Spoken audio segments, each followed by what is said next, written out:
you know, there is an element that you play a character when you're in a boy band, especially back in the days of Smash Hits magazine and everything like that, you know. And I think the danger is when the character becomes too far apart from the reality, you know. And for me, that's kind of what happened. I was playing this kind of boy band character, and it was all smiles and you know, Smash Hits used to ask questions like, you know, what's your favourite kind of girl, and what kind of clothes is your favourite girl, you know, all this kind of stuff. And I was answering them, and I was like, oh my God, this is so cringe that I'm answering these, but if I don't, then, you know, I might draw attention to myself and everything. And then it got to a point where the person on the stage in the magazine, in the interview, was the smiley boy bander, but, you know, I was kind of like in a hotel room, like, you know, not leaving the hotel room for like 5 days, because I was like sick of going out and pretending to be somebody I wasn't, you know. And I can kind of relate to certain people in bands that, you know, that go through a thing where it's like, this is amazing, and if I ever even said for a second that I'm not enjoying it, I'd come across as the most ungrateful, you know, basically.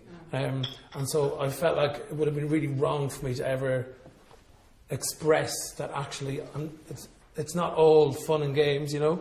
And so it takes, as Cian said earlier, like, it's a brave step to kind of actually go, you know what, life isn't all about fame or money or being on the cover of a big pop magazine or whatever.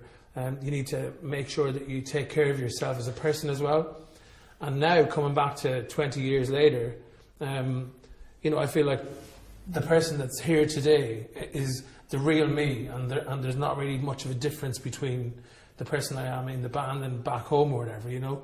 There was a time where I just locked myself in a hotel room and didn't speak to anyone, but that was like the turning point. I was like, right, this cannot go on. I can't do a 6th day. I've done 5, but I just wanted to, you know what I mean? I had this realization. I remember it was the hotel in the old stadium for soccer aid, and literally everyone went home we had like a week off, and I didn't even feel like going home and pretending to be, you know, this person anymore. And so I just stayed in the hotel room for the whole week off, basically. And by the end of it, it wasn't too long after that I was kind of confiding in the lads, and, you know, kind of just began the journey of dealing with it, you know.